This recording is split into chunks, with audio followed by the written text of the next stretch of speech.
Good evening and hello everyone. Flashbanged again. And welcome to my sixth unedited and unscripted Minecraft Let's Play for a calmer vibe. I hope you all had a oh wait, wrong world. I hope you all had a wonderful Saturday and Sunday. I was getting some business done because tomorrow at around 11 a.m. I will be going to to meet with the lady with whom I will be leading a cooking workshop. So that's a good thing that's happening to me right now. Hopefully, it'll all go well, and I will get the opportunity because I love to cook. I obviously love to eat. So, I forgot what I was doing, as is par for the course. Oh, right. Oh boy. It lagged. Hold on. For some reason, everything lagged. And I think I'll have to shut the whole program down. Let's see, what does it say? On the game console. It doesn't say that it lagged to hell and back, but I'll have to kill this instance of Minecraft. Man, don't you just love games that run on non-gaming programs? I mean, on games that were created in non-gaming code that are severely unoptimized. Because if you've noticed lately, all games are severely unoptimized. A lot of them. From indie developers to full-on AAA releases. For indie developers, of course, it's because they don't have the experience, on how to actually optimize the game. But for AAA developers, we'll just let AI upscale and downscale. That's gonna be all the optimization people get. What can you do? Other than, not let them get away with it. I just hope that my world doesn't break. Okay, back to business. It requires fuel.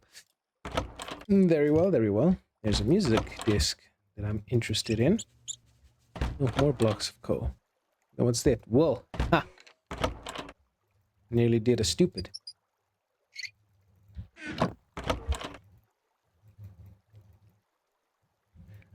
Also, I did not manage to check what the ossuary actually does. We'll do that some other time.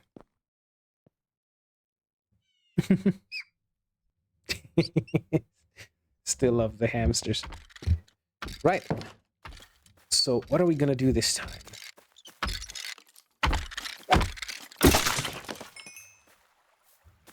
I guess, what do I want to do? I guess I should get a mine going. What did I say I was gonna do last time? Oh, well, here it is. Oh, that solves that dilemma. So yeah, as I was saying, tomorrow I will go to Mingish to talk with a lady who has like a cooking workshop club or whatever. I still have to, actually figure it out by going there. And I'll be talking to her about me perhaps running a paid workshops lesson session for other people, which would be very nice. Maybe if I actually manage to get that far, maybe I'll be able to talk about getting a job somewhere like that, because I would like that as a job, teaching people how to cook. Because cooking is one of my passions. I love to cook. I love to try different recipes, different techniques. I love to teach people stuff that I'm passionate about. And yes, I do have trouble speaking to an audience. Like one-on-one is fine, but to an audience, last time I did it at the while working at the airport, when I was like trying to be the, I don't know, the guy who goes up on in front of a crowd and like keeps them entertained, you know, interacts with them. Oof, I froze completely. Which is also again why I'm using these let's plays as a, you know, form of practice to shake it out, shake it off. I don't know what term to use there. Yeah, and one of my specialties is like anything to do with fish and seafood. Of course, so for some of you it's going to be like, whoa, that's amazing.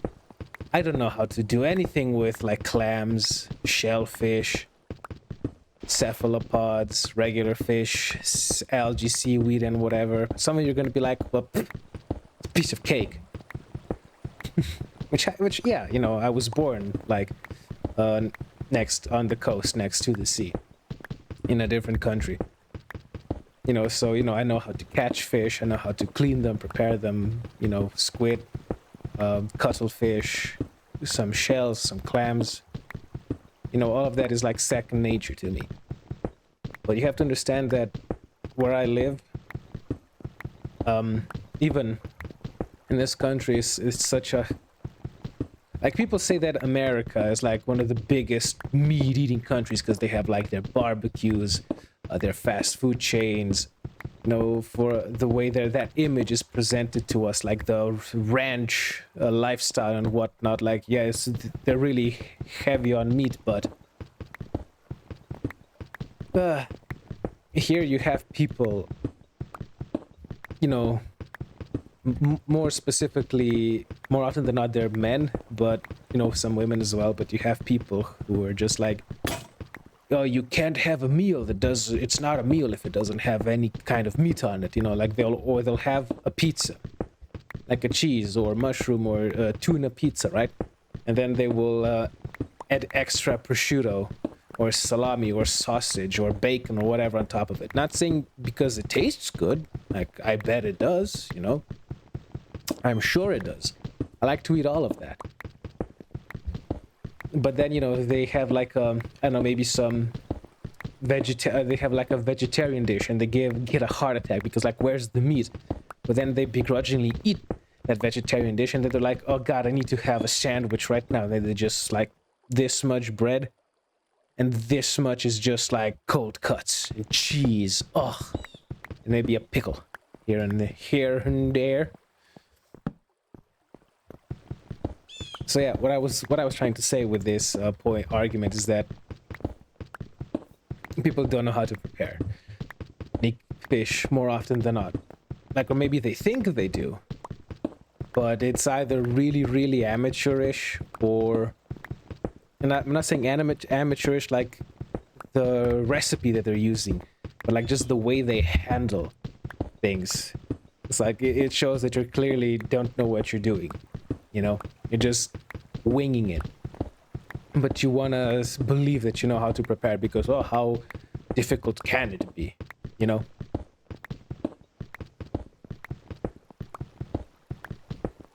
But, you know, ask anyone how to make a steak or a sausage or whatever, or how to bake a chicken. Everyone knows how to do that. Even people who don't eat meat in this country know how to prepare meat. That's how heavy meat has gotten in our diet. Which is, you know, it actually kind of saddens me because I really appreciate the ocean, the rivers, the lakes. I really appreciate like fish creatures, you know, marine animals. And when I am a fisherman, I love to fish. I love to spear fish. I love to forage for clams and whatever. But, you know, for each fish that I, you know, end up killing because you know, I take it out of the water. Oh, drop my pickaxe. Because I take it out of the water to, later have it for lunch or dinner. I'm very grateful for it, Like it's not just like, oh cool, I caught a fish. It's not like, like I understand. This is also why a lot of people here, become vegetarians, because a living creature died so you can eat it. And it doesn't even go for fish. Even when it comes to like regular meat, I understand that like an animal, a living thing, died so I can eat it, and I appreciate it. I am grateful for every chicken tendy that I eat, for every steak that I make, for every fish that I grill. I am very grateful for it, and I do not take it for granted, like, at all. I don't really see the, like, prime cut or not prime cut of beef, or like the higher grade of or lower grade of fish, like what kind of fish it is. To me, I mean, I understand it. I know why it's there, It's like, to the bottom line for me is a thing died, so you could live. So in the end, I end up treating everything the same. And besides, if the recipe and your method of cooking is good, is good, the like grade of fish, the line between premium and non-premium types of fish, cuts of meat, the line between them gets a bit blurry. And even then, you start to understand when to use what kind of fish or cut of meat, Like something is better used like this, something's better used like that. And in the end, you can be happy no matter what you get, no matter what you catch. But I was rambling again. But yeah, the point I was trying to make is that in this country, it's like people have no empathy. Like, no, of course, not everyone, but from my experience, quite a bit of them. Like, they have no empathy. It's like, they kill, for example, a lamb, or to have it for lunch. And just the way they treat that carcass, it breaks my heart, because like they don't see it as like a living thing, It's just an item to be consumed that requires some extra maintenance, to keep it alive, to feed it and whatnot, which is just, it's so terrible in my opinion. And besides, what happened to the whole thing where meat was only eaten for special occasions? Now you have to have it every day. I mean, I'm not, judging you. I'm not, throwing shade if you have it every day. But you do at least understand that you don't need to have it every day. And I'm gonna try not to ramble anymore about it. Bottom line is, I'm gonna try and teach people how to prepare fish food and no, I said that wrong. How to prepare seafood and other kinds of fishy dishes. That's also not the right way to say it. Basically, I'm gonna teach people how to cook a few things and maybe make them appreciate food. That's the point. People don't appreciate food here anymore. It's like, it's like pasta with ground beef. Oh, but the cuts of meat used to make the ground beef or like this and that, so now it's no longer good anymore. It's like it is beneath them. It's like, come on, man, don't be like that. I think people would appreciate meat and other stuff anymore if they actually, get to see the actual effort and process and, what needs to be done for you to have that piece of steak, or that piece of fish.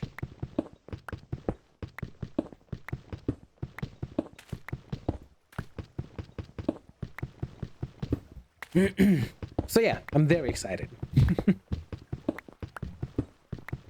If I do get the gig, or like that one time for me to, you know, work and lead that workshop, I already have a few recipes planned. What we're gonna prepare, what I'm going to teach people, what I am going to teach people on how to do. I hope tomorrow goes well. And before anyone asks, it's gonna be some, I don't know if they're shrimp, prawns, or crawdads. I don't know what to actually call them in English because we don't tend to differentiate them that much, or at least I'm not aware if we do. But basically it's gonna be, it's black tiger shrimp, because more often than not you can either get a regular shrimp that's like already pre-cooked or defrosted raw black tiger shrimp. In all of the stores that I've checked, those are the only two options. Of course, the third one being that fake crab meat that I don't even bother messing with. Like, I just ribbed on people for how they treat all food as being beneath, not all food, how they treat certain foods as being beneath them. Imitation stuff or fake stuff is beneath me, okay? Unless I'm starving. So yeah, I'm gonna buy some of those shrimp. Gonna prepare them in like onion, butter, sauce with some either dry or half dry wine. Of course, there's gonna be other stuff inside the shrimp dish, but that's just like the general gist of it. Then I will be preparing either salmon or catfish in like a special marinade that I came up with, in which you, among other things, you use ginger and garlic and soy sauce. Of course, there's like 20 more 20. There's like 10 more things you put in it, and like also, you know, it's important how you prepare it. But that's just like the general idea. And then, as the last thing, I'm going to show them how to make the best recipe, the best way to make an oven roasted fish. Also, if you're wondering why I'm so focused on fish, it's because because the lady is specifically looking for someone that knows how to prepare seafood. It's like she pretty much has everything else covered, from stews, from grilling, from meats, from pastry, soups. She has everything covered. She just needs someone who knows how to do fish, right? That's why I'm so focused on that right now. Even though, you know, I can also prepare pastries. I make my own pasta. I know how to make lasagna. I make my own bolognese sauce. I make my own desserts. I know how to make really good veggie soups. I know how to make like vegan dishes. I'm very versatile. But, you know, when I applied, it was just fish stuff. So there you go.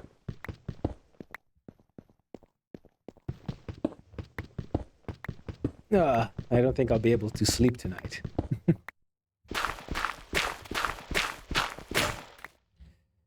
Yeah, anyway, this shaft is coming along nicely. I hope I will get a heck of a lot more copper. And when day breaks, I'll probably start working on some food farms. I feel like I'm gonna start running low pretty soon.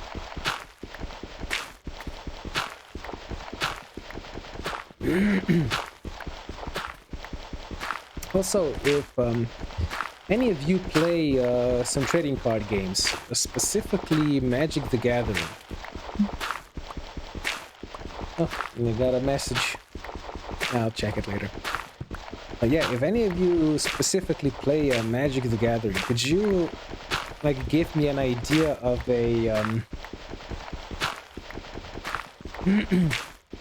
like I'm not new to the game. Like I've been playing ever since the first Innistrad came out. But I still don't know about various cards because I never like look up stuff online. My philosophy was always build and understand everything, only what you have and what you see when you fight opponents, because that like keeps it exciting, you know. Because if you like know all the cards and know all the tactics that are out there, you know, it's eh, you know, winning doesn't feel that special anymore because like it's not something that you created on your own anymore, you know, because and losing is like, you know, oh yeah, it was predetermined because of course he was running this strategy with these and these cards, because there's like so many cards in Magic, right? Right. And then you like and then you have the people that like Google top decks or like Google best cards for this and this tactic or style of play. Like there's nothing wrong with it, you know. But then you have those people who are like, oh, a new expansion, a new set is coming out. Time to look at all of the cards. Time to browse all of the... time to make a deck. Like, and then they Google best...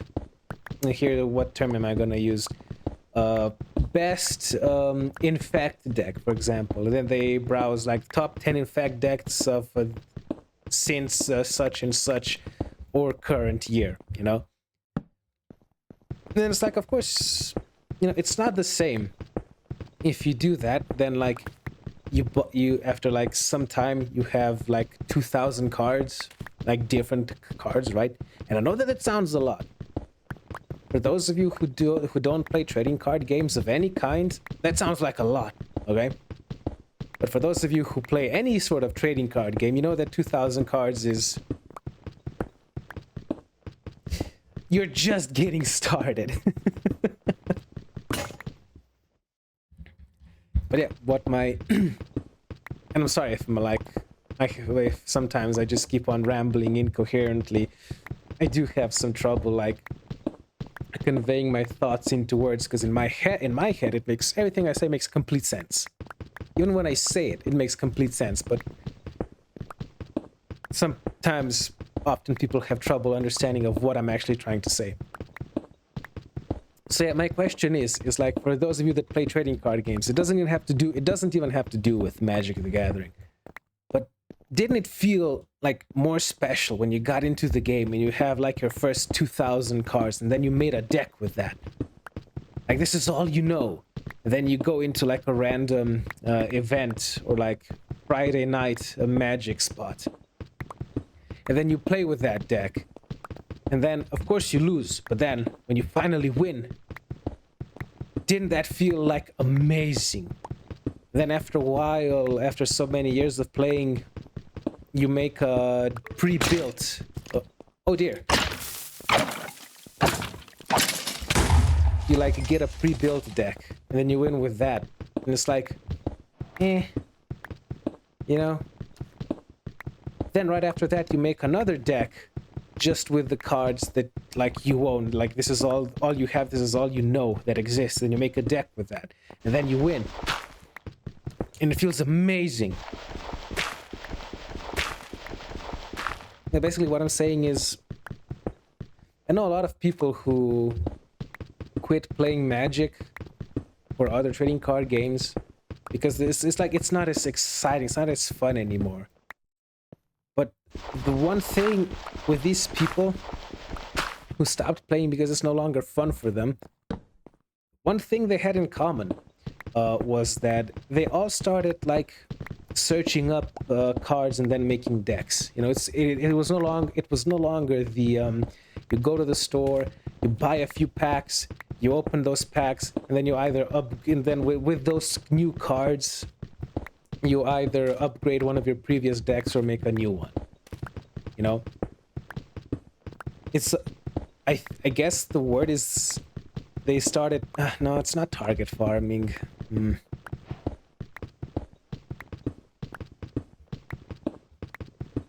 no. You know what? Let me try again. I'm sorry. I really am. But bear with me. Let me try again. Isn't it more satisfying? No. Oh God, how do I convey my thoughts to words? Oh.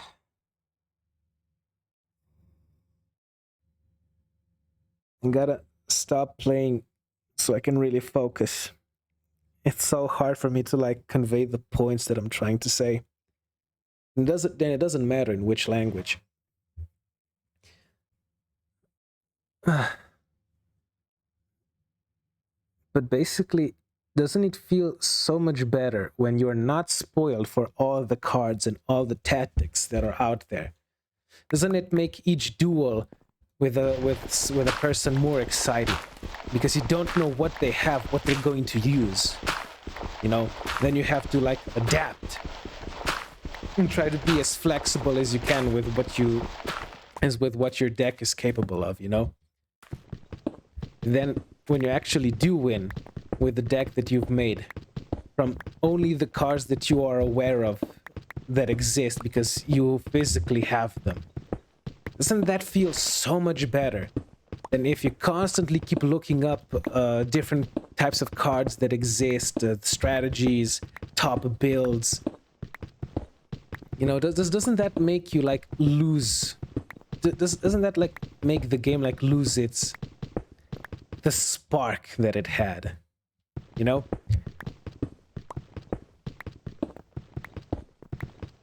Like you immediately know all the metas, all the tactics, all the cards, all the mechanics that they're out there.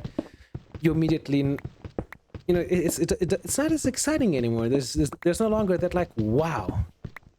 There's no longer the wow factor is gone. Then, you know, like for example, my very first deck that was like coherent, that had a strategy, was a full-on red color deck, and the strategy was have cheap creatures, you know, have a lot of, or like a few cheap creatures, and like to actually hit the opponent with, and everything else that he puts out just either stun with the card stun, which just makes the creature unable to block or attack for one turn, or just unable to block for a turn. I forgot how that one exactly works. Or just straight up burn, like destroy his creatures with like red damaging spells, right? And that was like whenever Innistrad came out, so a long time ago. You know, I was doing well. My win rate, if I remember correctly, was about 35%, which was, you know, for back then, I was like, whoa, this is amazing. And everyone had like pretty much the same general idea, you know, on how their deck was built, what their strategy was, just maybe like different iterations of it with different colors, right? But then I remember the first time I faced against a green-white colored deck. And his strategy was, he had two strategies at once. He had cheap creatures, like really weak creatures that he would buff. And then he would also heal himself, because green and white colors for Magic the Gathering tends to be either buffing and healing. Right? And like I couldn't do anything. It's like all of my spells to actually kill that creature that he buffed are like too weak. I can't even attack my opponent because everything I threw out, he completely destroyed. Because he's like, they're like, whoa, that's amazing. And then guess what? Oh shit, I threw away my pickaxe again. And then guess what the very next thing I did was? I opened my collection. And I went to check all of my collection of white and green cards. And then I saw that, yeah, I have a few of the cards that he used. It's like, whoa, I can make this sort of deck too. But then, wait, what if I combine... I take out the healing aspect of those two colors, but then I do something like white and red. It's like cheap creatures that I buff, but then also remove, like, you know, burn is the term, my opponent's creatures with the red spells. It's like, whoa, a completely new tactic that I can use. And then I like check, like I thought up of this tactic, and it's like, okay, let me see all the cards that I would use for this strategy that I have in my collection. And you know what? Just because I like the hobby, I'm gonna spend some more money for some more packs of cards to see what I get. It's like, whoa, my horizons were broadened, my skill, my understanding has been elevated. And then, of course, I make that a white and red combo deck with buffing my weak creatures and then getting rid of the opponent's creatures with some red burn spells. And guess what? It was amazing, you know? But then after like so many years, I've seen so many strategies, so many combos, seen what people can do, what's out there. Now I gained experience. I made a bunch of more decks, but then I was like, I want to make an artifact infect deck.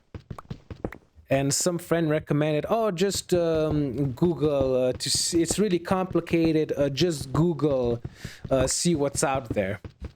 And then I was like, sure. You know, he was a competitive player. I'm a, you know, take his input into consideration and whatnot. So then I Google it. I see like top X and Y decks for artifact infect. And then I was like, oh, look at all of these pre-built decks. Wow, they're really strong. They're quite something. And immediately I was like, man, if I were to buy all of these cards and make this deck, and even if I win 100% of the time next time I'm playing with casually with random people, I knew even back then it wouldn't have been satisfying. Not to me, because like it's like getting an ace on the test by copying your friend. Sure, it's like, yeah, you did it, but then it's gonna be that feeling of like, kind of, you know, it takes away the oh no, accidentally hit a turtle. I'm sorry, guy. It takes away that adventure aspect of it. And I think that's like something a lot of people started missing in today's world. Like that feeling of discovery, because, you know, oh, I have this idea. Let me just quickly go Google it. There's no more experimenting. There's no more. Everything has already been mathematically predetermined. Like, this is the best. This is what you get, and so on. It really does make everything to me feel so stale. You know, it's really is having your fun spoiled for you, because you know in advance like everything that's out there. It's like, for example, it's the same thing as like watching an analysis of a movie. You know, like you go on YouTube, it's like a review of X and Y movie that you never heard of, and then you go watch that movie. And it's kind of pointless, isn't it? You know, yeah, you know already what's gonna happen. There's no surprise anymore. What's the point? You know, where are those days? Even in video games, that's a problem. Oh no, oh damn, I'm playing Minecraft. How do I make a blast furnace? Let me just Google it. You know, what happened to the experimenting? Then, oof, I didn't make a blast furnace, but by experimenting, instead of making that, I made a smoker. Cool, didn't even know it existed, but now I have a smoker. And then eventually figure out how to make the blast furnace, you know? And then, of course, people are super cranky and antsy because nothing's exciting anymore. You know, everything gets spoiled. everything gets predetermined. It's like, for example, when a game comes out that I was excited about, I don't touch, I avoid YouTube like the, can't swear. I avoid YouTube like the plague. I don't want anything spoiled for me. It's like, of course, I remember when Subnautica came out, right? One of my favorite games, best game of all time in my opinion. It was so good. And like day one, even like I loved that game so much, I bought it twice. Well, more than twice if you count that I bought it for other people as well, but you know what I'm trying, what my point is, right? I bought it twice for myself. I bought Subnautica and its standalone DLC Below Zero twice, once for the computer and then once for the Switch. Back when the economy wasn't so fucked, because I couldn't afford it today. I couldn't afford to buy twice today. Hell nah. Not only because I loved the game, but I also wanted to support the developer by giving them money. And then, haha, a funny story with that, for those of you that know what happened, right? But yeah, I avoided YouTube and like all discussion about Subnautica like it was bad voodoo. It was bad voodoo. I didn't want anything spoiled for me. Not even the way the main menu looks. Nothing. I saw from the trailer this is something I would absolutely love, and I did love it. I loved every second of it. Like I played while it was still in beta. Like I don't think the ending was in the game. I don't think even that was in the game when I started playing. And I remember I couldn't wait. I couldn't wait for the ending and for them to implement it. Then I just kept replaying and replaying, experimenting, trying different locations where to build the base, you know? Trying to see if I could... Ooh!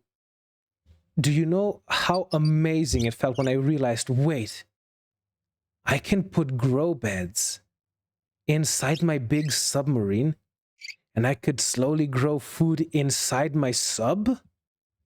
It's like... You know? I felt so smart. I felt like I was on top of the sunken planet's world. You know? Now imagine if like before, as you were playing the game, you know, or even before you played the game, I'd be like, oh, here are Subnautica's top 10 most dangerous creatures. Number 1, X and Y, and this is how you get rid of it. This is the best way to avoid hunger in Subnautica. Just do this and that. It's like, you know, but I also blame this sort of thing for why video games don't last as long as they used to. You know, like the lifespan of a video game has also been shortened severely. And then of course, and I'm sorry, I am gonna swear, but fucking companies, you know, are trying even harder to squeeze every last cent they can from you before you eventually stop playing. It's because like, oh, data mined, cool. Here are all the numbers of every stat of every single possible aspect. Here's the best stuff. Now here's the meta.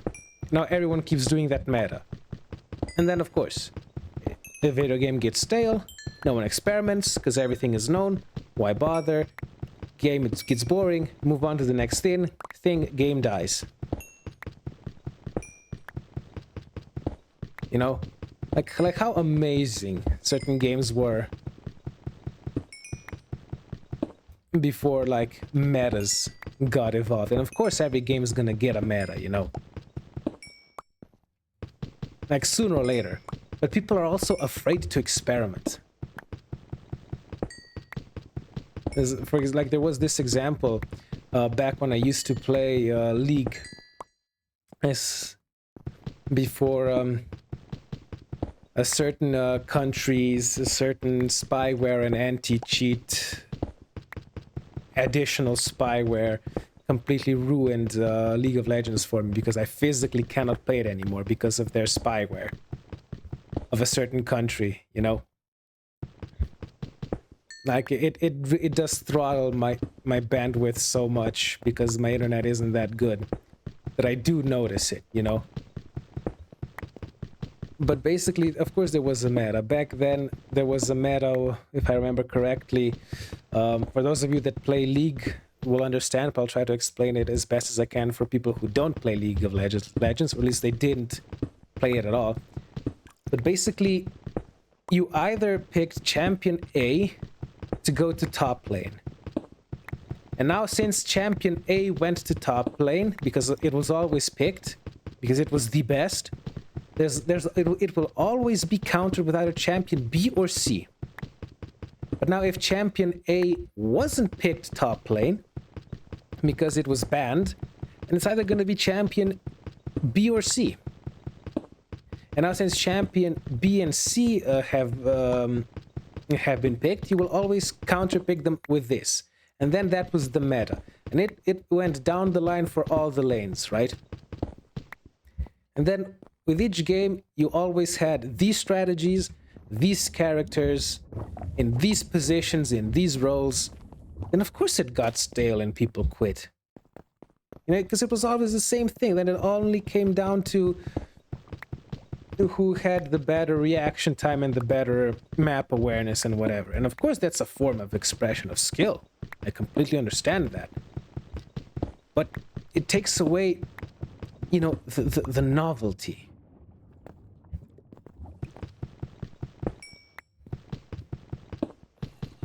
It takes away that charm the game had. Remember when no one used to... That's why you hear the point of games were better, like these online multiplayer games were better when no one knew how to play. You'll hear that sentiment a lot. Like Sea of Thieves was better when everyone was a noob. Everything was better when everyone was a noob. Well, of course. Because no one knew what the hell they were doing, and it was exciting and it was fun because no one knew what was out there. No one knew how to play it or what the best thing was.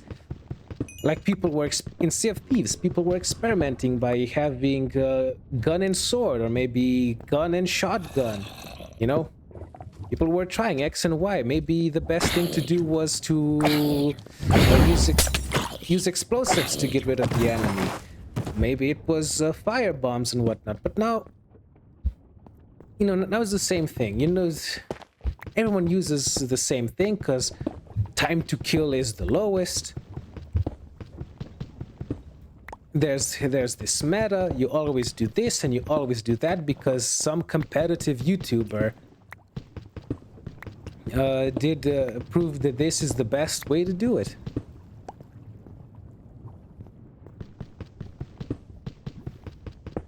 And then, of course, you have the whole argument, are games even fun anymore?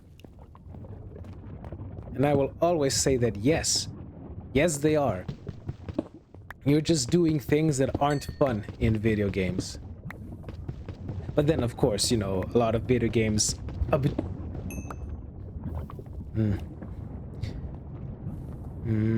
Suspicious noises. But then, of course, some video games objectively are not fun, you know, because they have not been designed to be fun. They have been designed to be addicting, which is not the same as fun, and to get as much money from you as possible. Because remember this, if anything, if my nonsensical spiel didn't make sense to you... Why do I keep hearing noises around me? I'm tweaking. Yeah, if my nonsensical spiel that didn't make sense for you, just take away this from my yapping for today. Today, games, a vast majority of games are not made to be fun. They're made to be addicting, to hook you in, which is not the same as fun. They're made to be addicting and turn a profit. Why do you think people keep clamoring for older titles constantly. You know, nothing that comes out excites me anymore when it comes to video games. I mean, okay, I mean that's of course a lie. You know. Okay, that was a noise that tells me I should get the heck out of here. Don't wanna die just yet, especially when I'm level 23.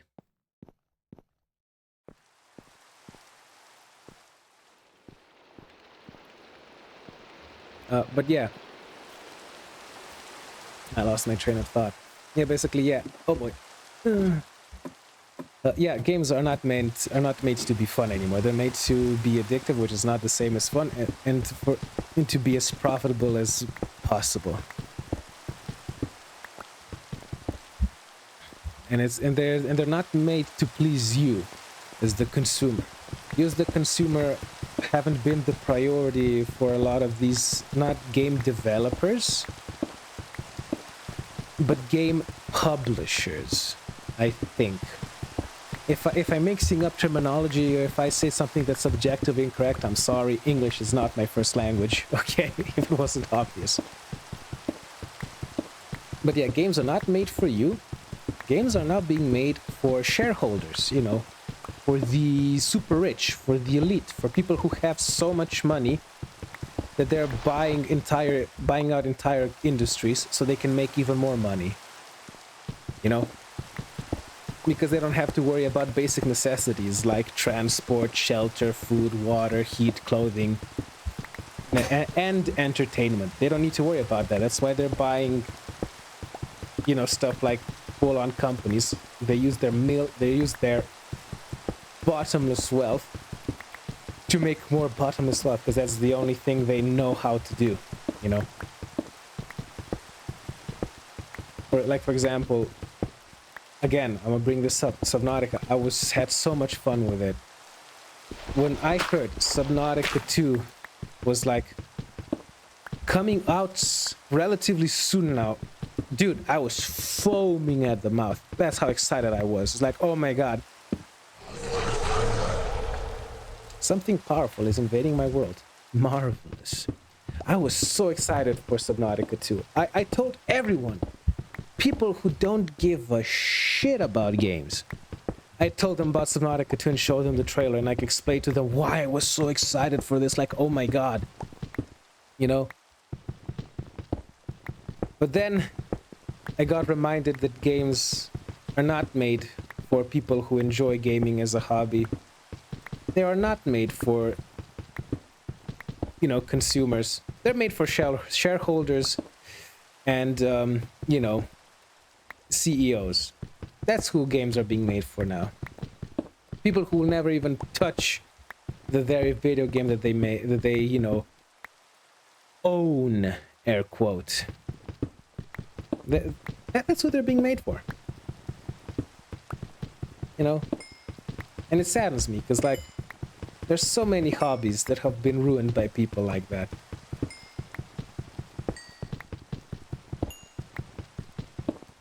And video games is just another one of them. And but it's like a more of a broader issue. It's not just with video games. It's it goes for cars. For people who are into cars, it goes for fishing. Even for Magic that I mentioned previously. Every hobby is being ruined by people who don't even enjoy the hobby. Here's another term, another example. Trading card games. There we go. We're gonna stay on topic. And scalpers. People who don't give a rat's ass about the trading cards as a game, as a hobby. They don't. All they see is, oh, if I use my money that I have quite a good amount to buy out the supply, then I can sell it to people who just want to play this as a hobby for a profit. And of course, people are going to be like, oh, he's just on that grind, he's hustling. And it's yeah, I completely understand that, but why does every single way of making a profit, of making wealth, of making money involve screwing over someone else, you know? And yeah, I am really bitter about this topic. That's why I keep talking about it instead of, keeping this the, chill, unedited and unscripted Minecraft stream. It's probably because I'm getting old. I'm getting old and cranky. It's true. Like, I'm 29 now, right? And if any one of you is like, and I thought for sure I'm not gonna be such a I'm gonna be such a cranky bastard when I grow up. Fellas, it can't be helped. The older you are, the more cynical you become. But it's probably because of you start to understand more and more and just how bad things have gotten, how bad and how worse things are getting. And of course you're gonna be cranky.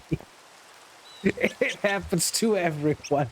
Because I'm genuinely a very positive person, I always try to lift the mood of people around me and, the location of where I'm at. I always try to spread good vibes, but I'm getting old and cynical. I'm done for it. I'm gone.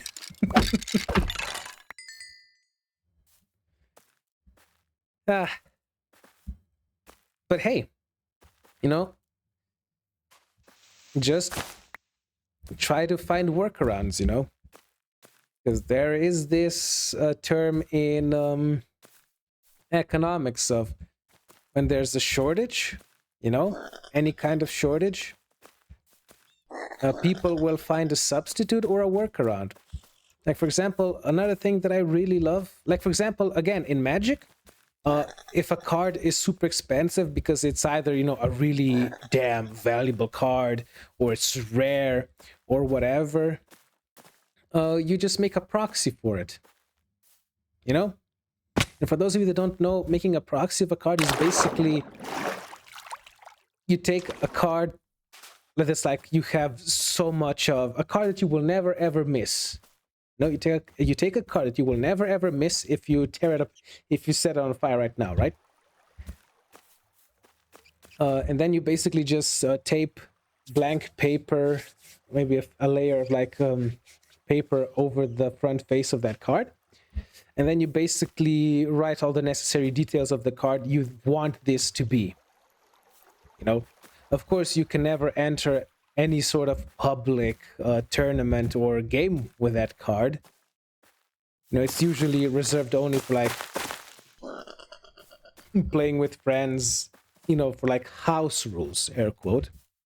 And only if, everyone agrees that this is okay. But hey, it's a workaround. For example, there's this card that I really want for Magic called Imrakul, Eon's Torn, and Elish Norn Grand Cenobite. That I could afford if it was just the price of the card. But because where I live, I could never, I really can't, especially now that I'm jobless, I really can't afford to pay for that card, because I do, and pay the ridiculous posting fee, I think is what you call it. Basically, I have to pay the post office so much that a $15, a 15 euro Emrakul or Elshnorn would become like a 20 or a 30 even, And then I think to myself, a piece of paper that I really want, or groceries, gas, clothes, maybe taking my friend out for a drink and socializing. If you don't have a bunch of disposable income, you do start thinking like that. But you know what's really cheaper? Grabbing a card you will never ever ever ever use uh, slapping some paper over it and then just writing down and making a proxy of what that car represents, you know? And hey, for playing with friends, you know, or with family at home, it's perfectly fine, you know? And also, I really love D&D, but buying campaigns, buying figures to use various sculpts and whatnot gets really expensive really fast, you know? So hey, guess what? I made some house rules, adapted some general D&D rules, wrote my own campaign, which I'm actually still writing. And it's actually not even off the ground yet. You know, draw my own characters, draw my own art for creatures, make my own stat blocks. And you know what? If you love to create, this is amazing. It's really fun. Like, I'm having so much fun creating the rules, the stat blocks for my monsters and encounters. I'm having a lot of fun creating the story. Maybe even more than I would actually running the campaign as the campaign. You know? So, to quote Bear Grylls, even when it comes to hobbies and how expensive everything is getting because of really evil reasons, improvise, adapt, overcome. Yeah, basically we're improvising constantly. Not enough money to buy the cards you want to play Magic? Buy cheap paper, glue in a pencil or a pen, make proxies, improvise. Can't buy a bunch of maps to play D&D? No problem. But just use like like one of those plastic mats with like a grid, and use erasable ink. You know, of course, maps won't be like, you know, that super HD detailed that, you know, you can see online that people are using. But hey, it gets the job done, and it's, in my opinion, way better than having like a whole, not drawer, drawer, like a whole closet just filled with various cardboard and paper, which are, you know, like the maps that you play the D&D game on. If, of course, you don't have like a big ass digital screen, if you're playing physically, you know, instead of like online where you can just use some quick 10-minute Photoshop and have the same thing, right? Or pay a lot of money for like digital pre-rendered full HD maps of like, I don't know, a graveyard or a forest, where you can like zoom in real close and see the individual gravestones or whatever. You can use that if you have the money. Like, hey, cool, I would use that too. But just how more space and resources you have. What the hell was that? Just how much space and resources you save if you just have one of those erasable, like the plastic mapper with a grid that you can like draw on and then erase off to use your figures, right? I think that's way more convenient and like way better, and just saves a lot of space and materials, and of course, and time, because you just have to draw approximately where stuff is. If you know, if it's a bit more fast-paced, or if it's something really grand, you take your time and add the details, right? But hey, something that I consider to be better than like what people would consider premium stuff was built on, you know, me trying to find workarounds to improvise, you know. And hey, if you think that your drawing skills are terrible, don't worry about it, okay? My drawing skills are garbage, and of course they'll always be garbage to me, no matter how good I actually draw. Oh damn, it's almost an hour. So yeah, maybe a topic for next time. We can talk about how Yes, you're good at drawing. You just need to find your style and maybe work on some techniques. Even if you draw like a shaky stick figure, and even if you draw a shaky stick figure and then try to present it as like you drew a giraffe, it's gonna be amazing. And just remember this, and I know it's gonna be really hard, right? Of course, when you actually draw, you are your own worst critic, because like you have the idea of what you wanted to make, and then you actually make it, and then you see all the flaws, all the imperfections, like this is not how I envisioned it, this is not like I want it to be. Like oh, don't worry about it, okay? Of course you are your own worst enemy when it comes to creating art. And not because you like, and I'm not gonna do that whole sappy thing of like just because you're the one who keeps bringing yourself down because you're too critical of your own work. I'm not talking about that, because everyone says that, and I'll also repeat that sentiment once we actually get into the topic properly. But because, for example, you want to start drawing, right? And you always think of how you want something to be, and always see of how you could have done it better. Does this make sense? Do my words make sense? Then of course you'll never be happy with what you make. Like hell, some time ago, me and a few people did, just for fun, no skill required, nothing required, just bring a pen and some paper and an eraser, I guess, right? And we sat around the table and we played a little game. It's called, we say a topic or a subject, and you have 5 minutes to draw whatever you can, you know? And for example, the first topic was anime sun. Okay? Just anime sun. Go for it. We have 5 minutes, draw anime sun, and then we each presented our work. And it was great. It was really fun. Of course, everything we drew was hot garbage, but it was fun. We had a good time. And I have the drawings saved. Because, you know, like, objectively, they're bad drawings, you know? Like, they are.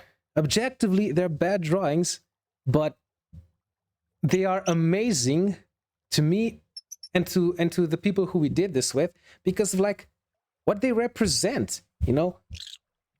Art has always been about trying to say something, you know, expression, to represent something. The quality of it didn't matter, you know? So before I end this, here's some encouragement, right? If you want to create stuff, partake in anything, don't worry about limitations. Unless it's really bad, of course. But don't worry about limitations. You improvise, adapt, overcome, and of course, blah, blah, blah, practice makes perfect. Oh boy, we love hearing that. Repeat it over and over again, don't we? But yeah, practice makes perfect, blah, blah, blah. But just, you know, with the right context and you doing it for you for the sake of it, everything's going to be great. That's why I even say, like, if you drew a stick figure with a hat, you know, no eyes, nothing, just a circle and a few lines and a triangle on top of the circle, and you would say, look, it's a tank. That would have been the best tank ever. Maybe it's not the best looking tank, okay, but it's the best tank. And here's the thing: every single piece of art is unique. Unless you copy paste something, even if you like copy something from screen to paper or from paper to paper, it's gonna be unique. There's always gonna be something different, and it's always gonna be something that makes it special and that makes it yours. you know. And if you're thinking like, oh, but what can I do with shit art, you know, because I don't know how to do art very good. Just remember, go look up the type of stuff people buy, okay, when it comes to art.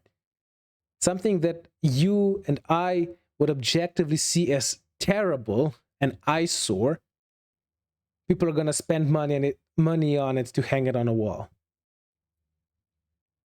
And it's not because like subjective X and Y.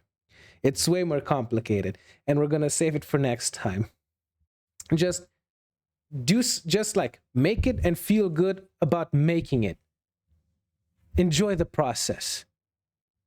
That's it. Enjoy the process. I'm having way more fun doing my D&D campaign, like working on it instead of actually playing it. Probably, I'll be able to tell once I actually, start playing the campaign. I have way more fun designing encounters and creatures for my campaign and making proxies for my magic cards than I would actually playing with them in the end, Because, hey, for example, I wanted the Imrakul the Eon's Torn. I made a proxy for it, but I took liberties with actually the way the art was supposed to look, which makes it way more fun. Just like in the previous topic of playing with a deck of cards that you made yourself, than just copying something that someone else has made and proven that it works, or just looking up stuff that exists and then individually ordering cards. It it was way more fun to play with my Imrakul with my version of what an effect does. Like the effect is the same. Just instead of saying like destroy target creature, it says something else, which is the same thing, but it just says it differently. And the way I drew it, everyone had a better time than if I had the actual tournament legal card that has been actually printed by the developer of the trading card game. So hey, just try it, see what happens. That's the thing people are really missing today. Just try it, experiment, see what happens. That'll keep stuff exciting, I promise. Now, it is over an hour. This should have been like 30 to 50 minutes. So I'll see you next time. And of course, as always, take care.